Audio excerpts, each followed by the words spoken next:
Hey guys, this is Preeti. Welcome back to my channel. दोस्तों, आज हम बात करने वाले हैं 2018 रिलीज्ड एक बांग्लादेशी हॉरर मूवी के बारे में जिसका नाम है स्वप्नेर घर यानी कि द ड्रीम हाउस।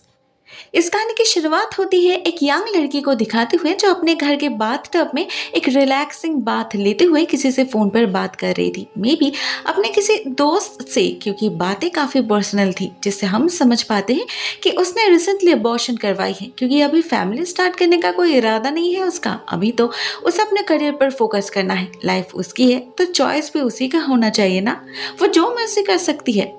वो लड़की अपने डिसीजन को लेकर काफ़ी खुश दिखाई दे रही थी। एटलीस्ट उसके आवाज़ में कोई रिग्रेट तो नहीं था, लेकिन शायद कोई और भी था जिसे उसकी ये डिसीजन पसंद नहीं आई थी, जिसके लिए वो उसे सज़ा भी देता है। जैसे ही उस लड़की का कॉल एंड होता है, अचानक ही कहीं से एक हाथ आकर उसे पानी में डुबो देता है। वो लड़की बहुत कोशिश करती है उससे छुटकारा पाने की, मगर वो हाथ अपना ग्रिप लूज ही नहीं करता। वो तब तक उसे पकड़ के रखता है जब तक वो चोक ना करे, और फिर जैसे ही उसका हाथ पैर मारना बंद हो जाता है, हम उस लड़की के बेजान शरीर को हवा में लेविटेट करते हुए देखते हैं। अपने आप ही गोल गोल घूमने लगता है वो, और फिर जोर से जाकर टकराता है एक खिड़की से, जिसे उस खिड़की का कांच टूटकर चकनाचूर हो जाता है, और जो एक लौता पीस लटका हुआ था वो भी आकर गिरता है एग्जैक्टली उस लाश के गले पे, जिससे उसका गला एक झटके में ही कट जाता है। इस सीन से हम इतना तो समझ जाते हैं कि ये खून जिस किसी ने भी किया है वो इस लड़की से नफरत करता था, मगर क्या वो कोई इंसान है या फिर कुछ और?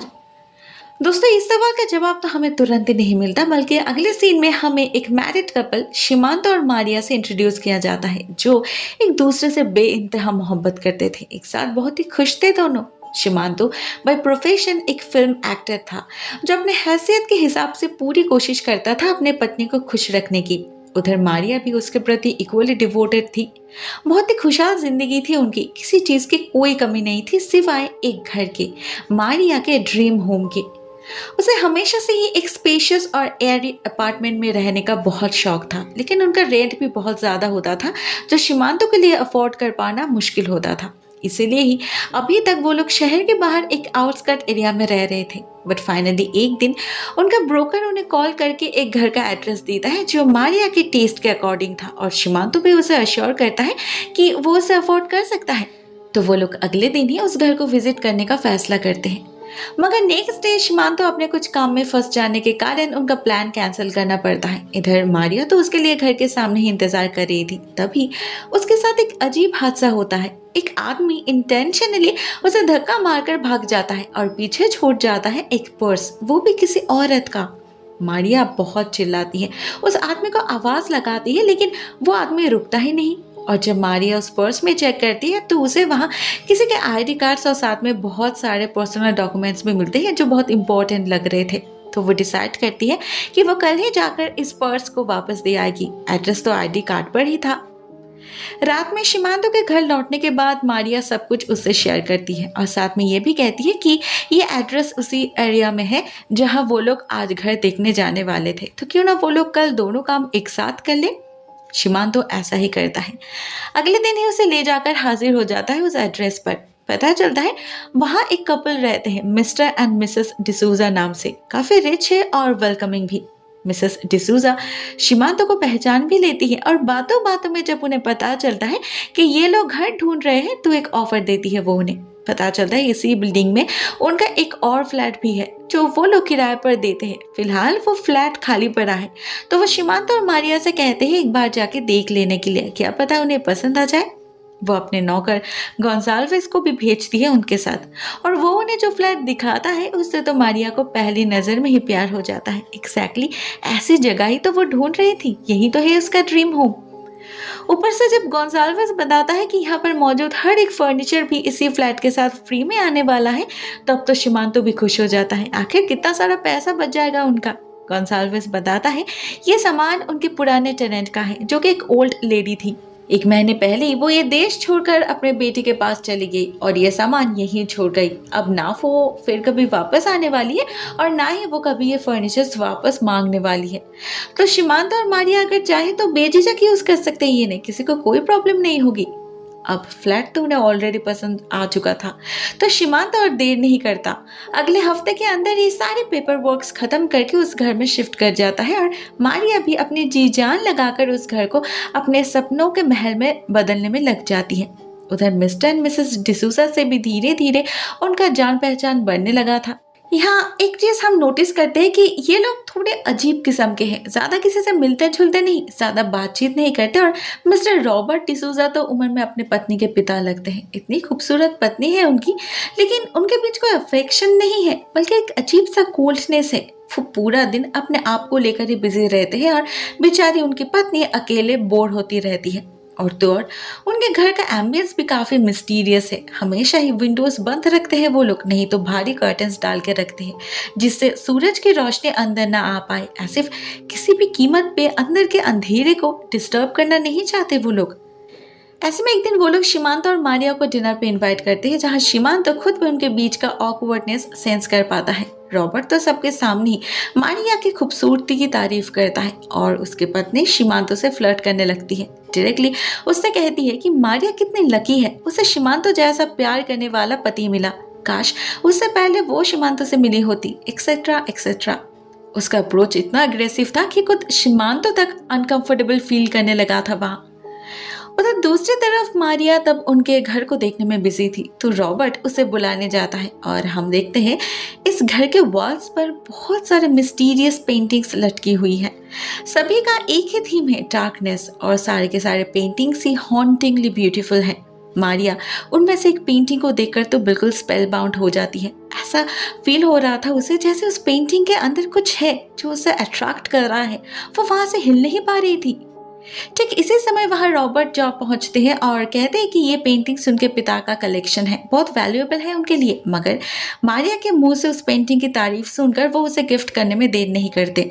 मारिया मना करती है, लेकिन रॉबर्ट उसकी एक नहीं सुनते। उधर अगले दिन हम शिमांत को शूटिंग फ्लोर पे देखते हैं, जहां उसके डायरेक्टर से कोई और भी मिलने आता है। अब ये कोई ऐरा गैरा नहीं था, शिमांत का सबसे बड़ा राइवल फेमस एक्टर शोभन खान था, जो उसे हमेशा ही नीचा दिखाने की कोशिश करता रहता था। हमेशा ही ऐसा प्रिटेंड करता रहता था कि उसके पास इतना काम है कि उसे मजबूरन कुछ रोल्स छोड़ना पड़ रहा है, और उसी से तो शिमांत जैसे लोगों का काम मिल रहा है।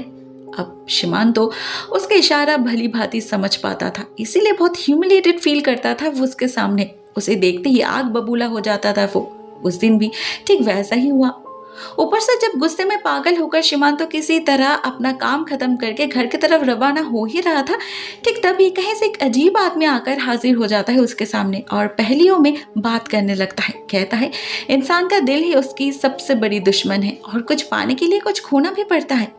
अब शिमांतो को इन बातों का कोई मतलब समझ नहीं आता, ना वो समझने के मूड में था। ऑलरेडी काफी इरिटेटेड फील करने लगा था वो, इसलिए वो उस आदमी को रूडली कुछ आंसर करने ही वाला होता है कि अचानक ही वो आदमी कहीं गायब हो जाता है, ऐसे वो सिर्फ ये 2 लाइंस बोलने के लिए ही आया था।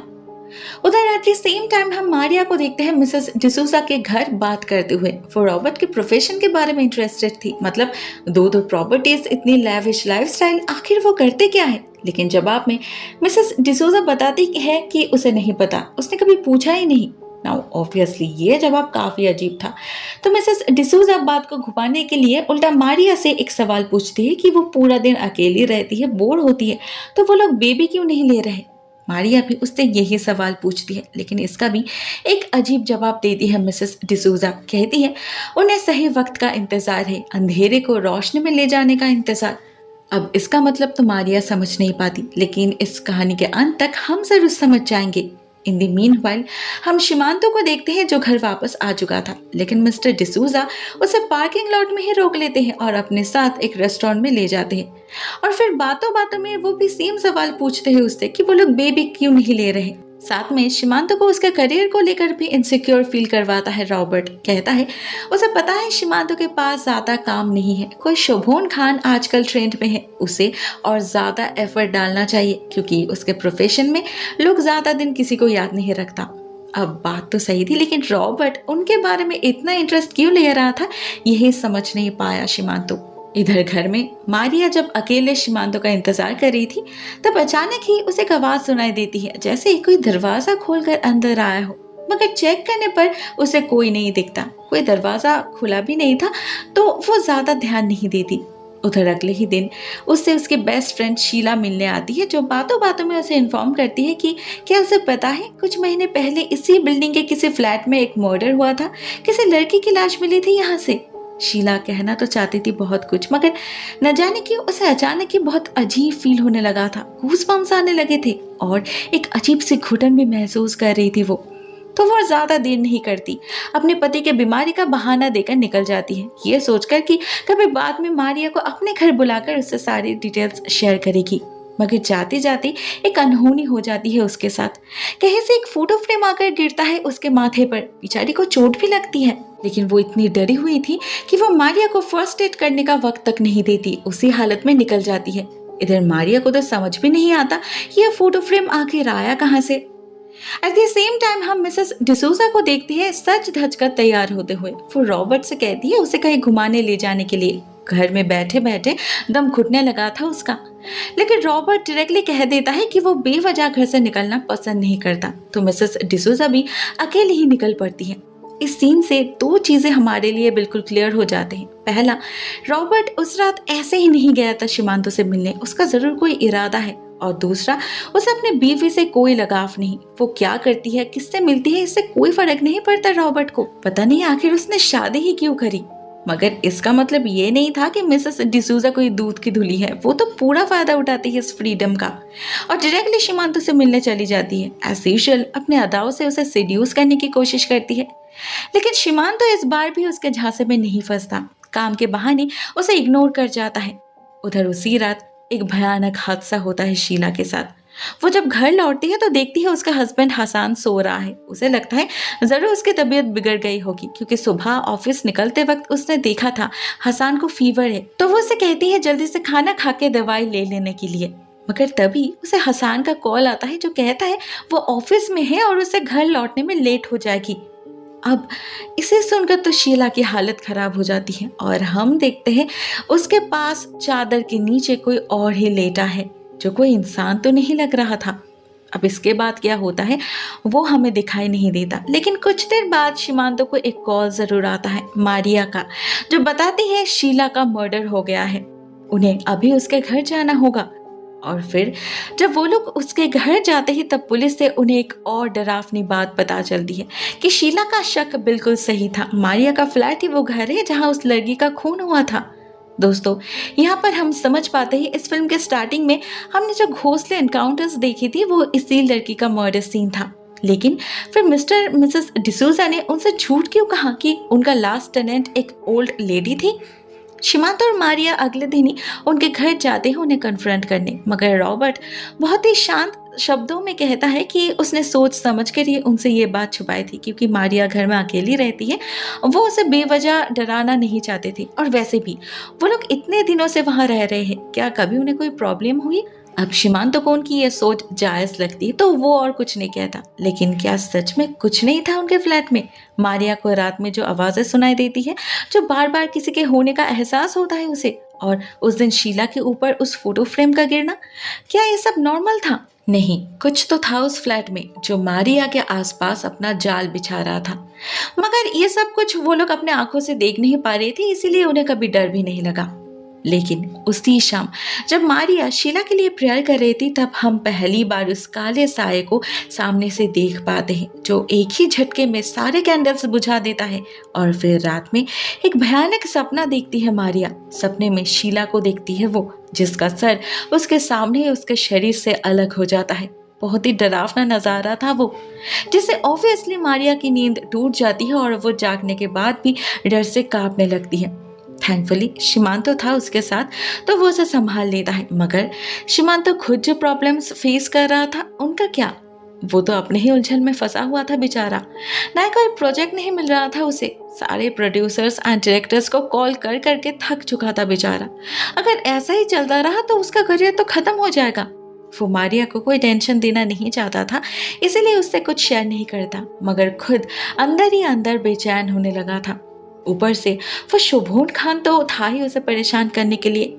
अभी तो ऐसी हालत हो चुकी थी कि रिपोर्टर्स भी उसे टेकन फॉर ग्रांटेड लेने लगे थे। भला एक पब्लिक फिगर के लिए इससे बुरा और क्या हो सकता है। एक दिन जब शिमांतो ऐसे एक सिचुएशन से डील कर रहा था, उसे फिर से वो मिस्टीरियस आदमी नजर आता है जो फिर से पहेलियों में बात करने लगता है। इस बार फिर से 2 लाइंस कहता है वो कि इंसान का गुस्सा उसे खत्म कर सकता है और जो दिखाई देता है, सुनाई देता है, वो हमेशा ही सच नहीं होता।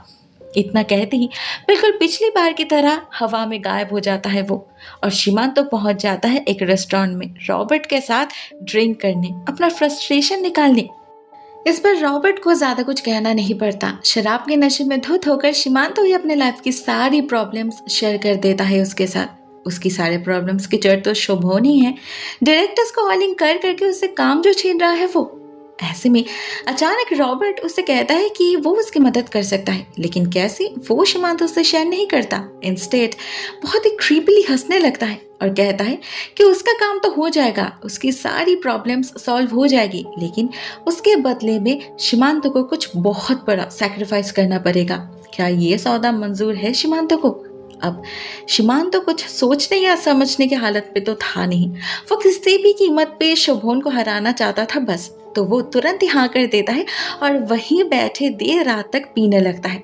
उसे याद तक नहीं रहता कि उसने मारिया को प्रॉमिस किया था जल्दी घर लौटने का। उधर उसके एब्सेंस में एक भयानक हादसा हो जाता है उसके घर में। रॉबर्ट ने मारिया को जो पेंटिंग गिफ्ट किया था, उससे अचानक ही काला धुआं निकलने लगता है जो धीरे धीरे एक इंसान का रूप ले लेता है, वो भी शिमांतो का। और फिर वो मारिया से इंटीमेट भी होता है। अब मारिया को तो कुछ शक नहीं होता, इसीलिए वो रेजिस्ट भी नहीं करती।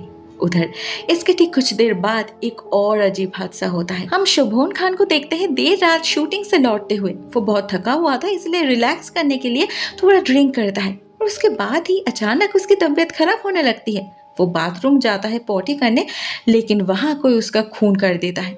कैसे हमें कुछ नहीं पता, लेकिन अचानक ही दर्द में चिल्लाने लगे थे वो। अजीब अजीब से फेसेस बनाने लगे थे जैसे वो बहुत तकलीफ में हो। और फिर इसी तरह से उनकी मौत भी हो जाती है।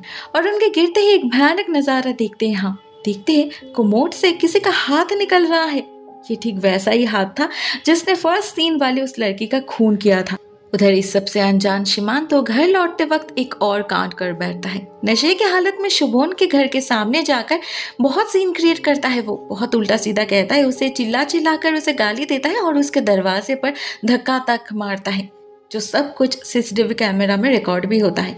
लेकिन शिमांतो को इसका एहसास नहीं होता, तो उसका गुस्सा ठंडा होते ही वो अपने घर जाकर सो जाता है। इधर मारिया को भी कुछ पता नहीं चलता, न शिमांतो को कोई भनक लगती है कि उसके एब्सेंस में उसके पत्नी के साथ कितनी बड़ी अनहोनी हो चुकी है। इनफैक्ट नेक्स्ट मॉर्निंग नींद से जागकर तो उसे ये भी याद नहीं रहता कि कल उसने क्या क्या किया था। तो शूटिंग पर पहुंचकर जब उसे पता लगता है कि शोभन खान मिसिंग है, तब भी उसे कुछ स्ट्राइक नहीं करता। उल्टा वो तो मन ही मन खुश होता है कि चलो उसे कुछ दिन एटलीस्ट शोभन के टॉन्ट्स झेलने नहीं पड़ेंगे। लेकिन अगले कुछ ही दिनों के अंदर उनकी जिंदगी 180 डिग्री टर्न ले लेता है। तेजी से बदलने लगता है सब कुछ। शोभन खान के एब्सेंस में सभी प्रोड्यूसर्स उसका ही डिमांड करने लगते हैं और शिमांतो को एक के बाद एक काम मिलने लगता है। 4 फिल्म्स एक साथ साइन करता है वो। उधर इसी बीच हम मिस्टर डिसूजा को देखते हैं कुछ सामानों का एक लिस्ट तैयार करते हुए, जो वो गोंजाल्विस को देते हैं लाने के लिए। पता नहीं उस लिस्ट में क्या था, मगर उसे देखते ही गोंजाल्विस की आंखें बड़ी बड़ी हो जाती है, ऐसे कुछ फॉरबिडन देख लिया हो उसने। साथ में रॉबर्ट भी बहुत खुश नजर आ रहा था। ऐसा लग रहा था जैसे उसका कोई अधूरा काम पूरा होने वाला है, लेकिन इसका कोई डिटेल्स वो अपने पत्नी तक से भी शेयर नहीं करता। उधर घर में एक दिन अचानक ही मारिया को बहुत वॉमिटिंग फील होने लगता है, चक्कर आने लगता है। ऐसे में जब वो चेक करती है तो उसे पता चलता है कि वो प्रेग्नेंट है, जो उसका शिमांतो दोनों के लिए ही एक बहुत बड़ी खुशखबरी थी। और टाइमिंग भी तो कितनी परफेक्ट थी। शिमांतो अपने करियर के पीक पर था और उनके पास पैसों की कोई कमी नहीं थी। ऐसा लग रहा था जैसे ये बच्चा अपने साथ ही उनका गुड लक भी लेकर आया था। सब कुछ बहुत बढ़िया चल रहा था उनके जिंदगी में। ऐसे में अचानक ही एक दिन मारिया बेहोश होकर गिर जाती है, तो शिमांतो उसे डॉक्टर के पास ले जाता है। वहां होश लौटने के बाद मारिया देखती है शिमांतो के साथ मिस्टर एंड मिसेस डिसूजा भी आए हैं और वो लोग बहुत एक्साइटेडली शिमांतो को कुछ समझा रहे हैं। बाद में घर आकर शिमांतो मारिया से कहता है कि उसने पता किया है कि इस वक्त डॉक्टर मुस्तफिज ही टॉप गायनेकोलॉजिस्ट है और वो चाहता है कि उनका बच्चा उन्हीं के हाथों हो। अब मारिया इस पर मना तो नहीं करती, लेकिन वो क्लियरली समझ पा रही थी कि ये आइडिया जरूर उसे रॉबर्ट ने ही दिया होगा। मगर क्यों? उसका इतना इंटरेस्ट क्यों है उनके बच्चे को लेकर? न जाने क्यों इस सोच से ही अनकंफर्टेबल फील करने लगी थी मारिया।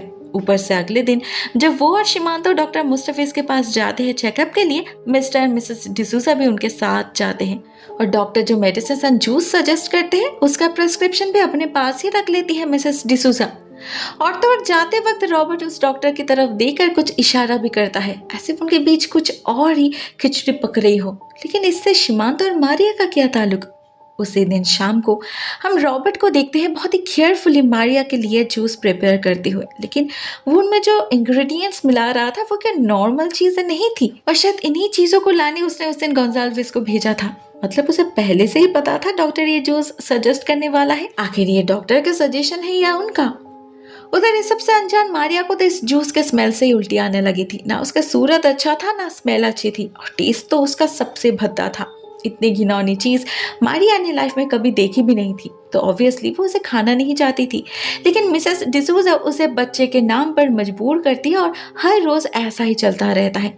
देखते देखते 4 महीने बीत जाते हैं और मारिया रियलाइज करती है उसकी प्रेगनेंसी इजी नहीं होने वाली। फिजिकली एंड मेंटली एक बहुत ही चैलेंजिंग फेज से गुजर रही थी वो। हमेशा ही टायर्ड फील करती रहती थी, साथ में हमेशा ही उसके पेट में दर्द लगा रहता था। एक दिन के लिए भी बेचारी चैन की सांस नहीं ले पाती। ऊपर से शिमांतो भी पूरा दिन शूटिंग में ही बिजी रहता था, तो अकेलेपन के कारण मारिया का डिप्रेशन भी दुगना हो चुका था। ऐसे में एक दिन अचानक ही उसे एक न्यूज दिखाई देती है जिससे पता चलता है पुलिस को शोभन खान की लाश मिली है उसके घर के पीछे वाले एक सर्वेंट्स क्वार्टर में, जो ज्यादातर समय तो बंद ही रहता है और उस तरफ कोई जाता भी नहीं। लेकिन रिसेंटली जब जगह को क्लीन करने के लिए खोला गया तो उन्हें ये लाश दिखी। पुलिस का शक है किसी ने उसका खून करके लाश को यहाँ छुपा दिया है। फिलहाल इन्वेस्टिगेशन चल रहा है, बहुत जल्द खूनी पकड़ा भी जाएगा। न्यूज से तो सिर्फ इतना ही पता चलता है सबको, लेकिन जब शिमांतो को यह खबर मिलती है वो समझ जाता है ये किसका काम हो सकता है। उसी रात वो रॉबर्ट को कन्फ्रंट करता है और बदले में एक भयानक सच्चाई से रूबरू होता है। वो उसे पता चलता है ये रॉबर्ट डिसूजा असल में एक शैतान के पुजारी है, ब्लैक मैजिक प्रैक्टिशनर, और उसके झांसे में आकर शिमांतो ने अपने अनजाने में ही एक इविल स्पिरिट से डील कर लिया है। एक्चुअली उस रात उसने शराब के नशे में रॉबर्ट से कहा था कि शोभन उसके सारे प्रॉब्लम्स की जड़ है और उससे छुटकारा पाने के लिए वो कुछ भी सैक्रिफाइस कर सकता है। यही डील थी। शैतान ने उसकी पुकार सुन ली और उसके प्रॉब्लम्स की जड़ शोभन को हमेशा हमेशा के लिए उसके रास्ते से हटा दिया। तो अब बदले में अब शैतान को भी उसकी कीमत चाहिए। शिमांतो को अपने लाइफ की सबसे प्यारी चीज कुर्बान करनी होगी, जो है उसकी पत्नी और उसका बच्चा।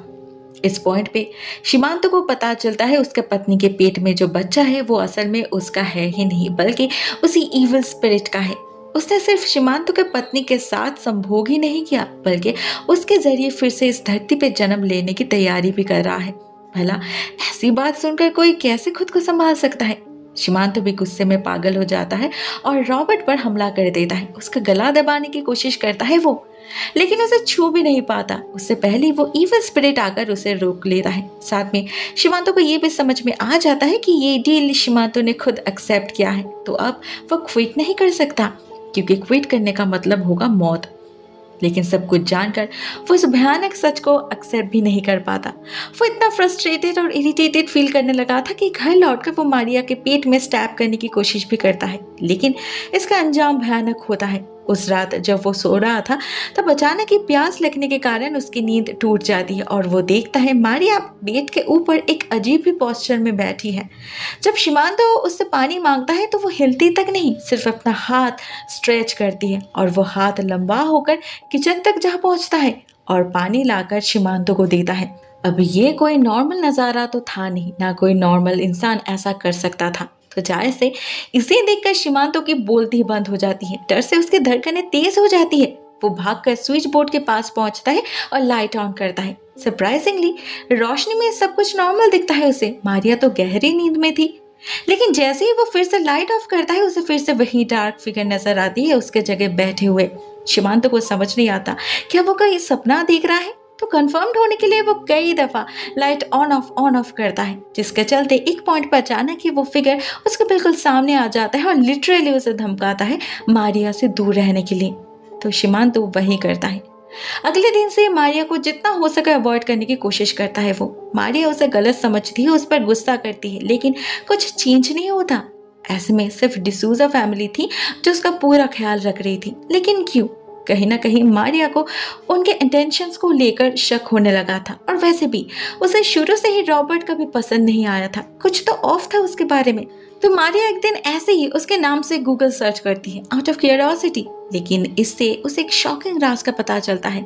एक न्यूज़ रिपोर्ट मिलता है उसे, जहां लिखा था इस रॉबर्ट के पिता क्लेमेंट गोमेज एक बहुत ही पावरफुल ब्लैक मैजिक प्रैक्टिशनर थे, जिससे उन्हें the greatest devil on earth का टाइटल भी मिला था। उनका बेटा रॉबर्ट भी उनका स्टूडेंट था। लेकिन 1980 में जब पुलिस को अचानक ही एक साथ बहुत सारे बच्चों की लाश मिली और इन्वेस्टिगेशन में यही पता लगा कि इस सब के पीछे क्लेमेंट का हाथ है, तो पुलिस ने उन्हें अरेस्ट करना चाहा, मगर वो मिले ही नहीं। अचानक ही जैसे कहीं गायब हो गए वो, और तब से लेकर आज तक लापता ही है। अब इससे मारिया क्या समझे, वो तो उल्टा और कंफ्यूज हो जाती है। उधर इसके अगले दिन पुलिस उनके घर आकर हाजिर हो जाती है शिमांतो को अरेस्ट करने। एक ऑफिसर कहते हैं उनके पास सीसीटीवी फुटेजेस है जो साबित करता है कि हादसे के रात शिमांतो शोभोन के घर गया था और उन्हें क्राइम स्पॉट से उसका ड्राइविंग लाइसेंस भी मिला है। बट फॉर्चुनेटली वो कुछ भी प्रोड्यूस नहीं कर पाते। सीसीटीवी फुटेज दिखाने जाती है तो उसकी जगह एक आइटम सॉन्ग स्टार्ट हो जाती है और ड्राइविंग लाइसेंस भी उनके पॉकेट से कहीं गायब हो जाता है। वो पहुंच जाता है गोंसाल्वेस के पास, जो कहता है कि ये लाइसेंस तो पिछले कई दिनों से उसी के पास है, शिमांतो ने उसे दिया था रिन्यू करवाने के लिए। अब हालांकि ये एक झूठ था जो रॉबर्ट ने गोंसाल्वेस से कहा था पुलिस के सामने कहने के लिए, लेकिन इस झूठ से शिमांतो बच जाता है। साथ ही साथ ये भी समझ जाता है कि ये इविल स्पिरिट कितनी शक्तिशाली है, क्या क्या कर सकता है। साथ में रॉबर्ट उसे यह भी याद दिलाता है कि शिमांतो सिर्फ इसीलिए जिंदा है कि उस बच्चे के अपब्रिंगिंग में उसकी मदद कर सके, लेकिन अगर उसने ऐसा नहीं किया, प्लान के अगेंस्ट जाने की कोई भी कोशिश करी, तो उसका अंजाम अच्छा नहीं होगा। शिमांतो को अपनी परवाह नहीं थी। उसने जो किया है, अगर उसे अपनी जान देकर भी उसकी कीमत चुकानी पड़े तो वो कुछ नहीं कहेगा, लेकिन मारिया को कुछ हो ये वो सहन नहीं कर पाएगा। उसका तो कोई कसूर नहीं है ना, वो क्यों भुगते। मगर वो करे भी तो क्या करे, कैसे डील करे इस सिचुएशन से, ये सोचते सोचते ही और भी कुछ महीने बीत जाते हैं और मारिया से उसका डिस्टेंस भी बढ़ जाता है। दोनों के बीच बातचीत तो ऑलमोस्ट बंद ही हो चुकी थी। फाइनली हालत ऐसी हो जाती है कि एक दिन अचानक ही मारिया का लेबर पेन शुरू हो जाता है और शिमांतो उसका फोन ही रिसीव नहीं करता। तो मजबूरन मारिया को अकेले ही हॉस्पिटल की तरफ रवाना होना पड़ता है, लेकिन रॉबर्ट उसे कहीं जाने दे तब ना। वो उसे किडनैप करके अपने साथ कहीं ले जाता है, जहां मिसेस डिसूजा, गोंसाल्वेस और डॉक्टर मुस्तफिज भी मौजूद थे। यहाँ पर हम पहली बार रॉबर्ट को उसके असली रूप में देख पाते हैं और हमें उसके असली इंटेंशन का पता भी लगता है। असली बात तो ये थी कि उसके पिता यानी कि क्लेमेंट गोमेज ने शैतान को इस दुनिया में लाने की कोशिश करी थी, जिस प्रोसेस में उनकी मौत हो गई, लेकिन रॉबर्ट ने उनका काम जारी रखा और फाइनली आज उसके कोशिश को अंजाम मिलने वाला है। मारिया के कोख से जन्म लेने वाला है शैतान का बच्चा। उधर एट द सेम टाइम हम शिमांतो को देखते हैं अकेले खड़े अपने आप को ही कोसते हुए। तभी वहाँ फिर से वह मिस्टीरियस आदमी आकर हाजिर हो जाता है और हमें पता चलता है कि ये आदमी असल में कोई इंसान है ही नहीं, एक आत्मा है। इसका नाम एलेक्स है और शिमांतो के फ्लैट में जिस लड़की की मौत हुई थी वो एलेक्स की पत्नी थी। रॉबर्ट ने उन्हें भी लालच देकर फंसाया था। एलेक्स की पत्नी प्रेग्नेंट भी हो पड़ी थी, लेकिन उस वक्त उसे बच्चा नहीं चाहिए था, इसलिए उसने अबॉर्शन कर ली। तो बदले में इसकी सजा भी उसे मिली। उसके साथ साथ एलेक्स को भी मौत मरना पड़ा उस इविल स्पिरिट के हाथ, लेकिन उनके आत्माओं को मुक्ति नहीं मिली। दो दुनिया के बीच भटकते रहे दोनों। अभी तो बस कोई ऐसा ही उन्हें मुक्त कर सकता है जिसमें रॉबर्ट का सामना करने की हिम्मत हो। उसके मौत से ही आजाद हो सकते हैं दोनों।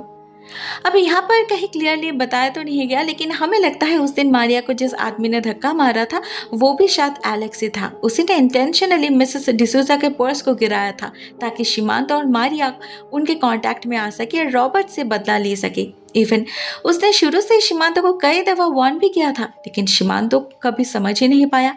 लेकिन अभी भी वो शिमांतो को हौसला देता है कि सिर्फ वही मारिया को बचा सकता है, क्योंकि किसी भी शैतानी शक्ति से कई गुना ताकतवर होता है सच्चा प्यार जो उसके और मारिया के बीच है। एक बार अगर शिमांतो ने डर पर काबू कर लिया तो अपने पत्नी के साथ साथ उनके आत्मा को भी रेस्क्यू कर सकता है वो। शिमांतो तो ऐसा ही करता है। एलेक्स उसकी मदद करता है मारिया तक पहुंचने में, लेकिन उससे पहले उसे रॉबर्ट के हायर किए गए गुंडों से लड़ना पड़ता है। एक एक करके सभी को ठिकाना लगाता है शिमांतो। गोंसाल्विस और डॉक्टर मुस्ताफिज को भी उसके हाथ मरना पड़ता है। लेकिन असली खेल तो तब शुरू होता है जब उसे रॉबर्ट के इनह्यूमन पावर का सामना करना पड़ता है। शिमांतो 2 सेकंड के लिए भी उसके आगे टिक नहीं पा रहा था। ऐसे में उसकी मदद करने के चक्कर में मिसेस डिसूजा को भी रॉबर्ट के हाथों अपनी जान गंवानी पड़ती है।